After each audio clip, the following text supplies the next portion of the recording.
she sat alone on a park bench with silver shines of shiny hair at mid-back length. First thought indicating signs of strength, so I quietly sat down beside her. Never did she turn her head, nor even flinch. But for some odd reason, it's a given that she is the one who can help me make sense of this constant whirlwind, some good, some lies, some truth, some sin. Either way, that I can only pray that the Almighty uses her to offer her a hand to lend and possibly speak. In my defense, explain to me why it seems like majority of my battles are lost. When do I win? I sat still, though, paralyzed, because I don't even know her, making it more uncomfortable of what to say. But after a while, she must have felt the energy that something was indeed bothering me, as she said softly, "Look at me. You see here this quilt I'm knitting with my needles and yarn? "Yes, ma'am, I do." Well, for every piece of cloth you see, imagine that as a heart scarred. And each piece identifies with a piece of me that was once stolen.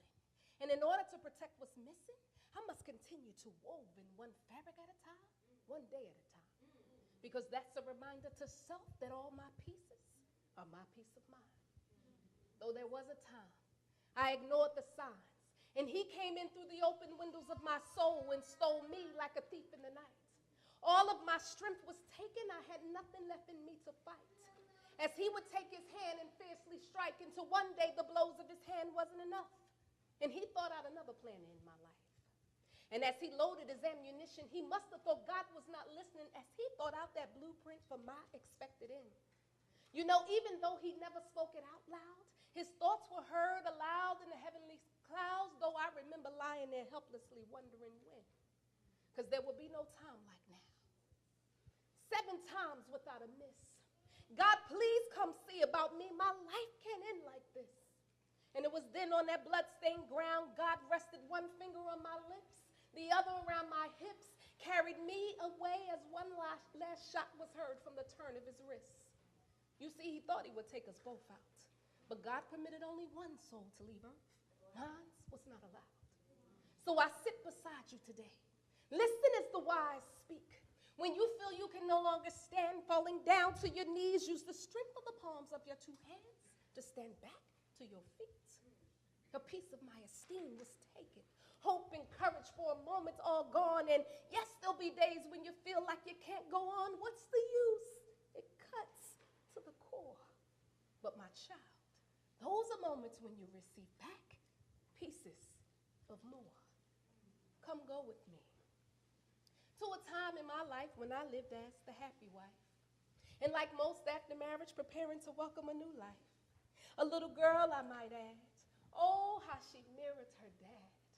Thinking back, there was nothing we didn't have or came close to lack, where most people would get bills and frown. I could almost laugh because there was more than enough and some stored in simply our petty cash. But they say time flies when you're having fun. And for good reason, I suppose, because all that was good turned bad. A solid love life soon ended as nothing more than just a teenage fad. 6 figures a year slowly washed away with my tears. Now fears of how I can make what I have last without calling on friends, family, including mom and dad. I couldn't make any sense of this. Because even though the loss of income played a part, it was his love I would mostly miss. Grown-up arguments interchangeable with hissy fits asking, well, how am I to live?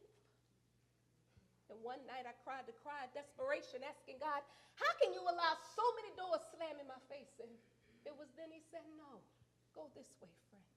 So I sit beside you today. Listen as the wise speak.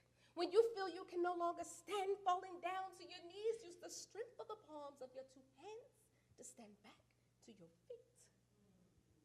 A piece of my security was taken. Love and bliss for a moment's all gone. And yes, there'll be days when you feel like you can't go on. What's the use? It cuts to the core. But my child, those are moments when you receive back pieces of more. Follow me. They say at the age of 35, you're at your prime, the moment to live alive. So what happens when the doctor says, sign here on the dotted line, and we'll try our best to prevent your demise? And for all your questions, you're expecting answers, and all they have to say is it affects millions. It's called cancer. So what do? When there's so much you haven't done. I know they say it affects millions, so why am I feeling like I'm the only one? And all they speak of is medication, surgeries, and what the cost is. I'm calling on you, God. Why haven't you come? He then said, look towards the sun, now by the trees, far out towards the sea. I'm everywhere you are. Be careful not to leave me. There's nowhere for me to arrive because I never left your side. And while you sat there on that exam table, didn't you hear that still voice speak, God's able? And while you sat for hours receiving treatment, the reason why you never felt sick is because I hold all power. I'm never leaving. And as you lost every strand of hair because you never lost hope, needing no harmful substances or mechanisms to cope, I took a chokehold of what they say would invade, turned it around and had my way. So I sit beside you today. Listen as the wise speak. When you feel you can no longer stand, falling down to your knees, use the strength of the palms of your two hands to stand back to your feet. A piece of my faith for a moment all gone. Yes, there'll be days when you'll feel like you can't go on. What's the use? It cuts to the core. But my child, ladies, those are moments when you receive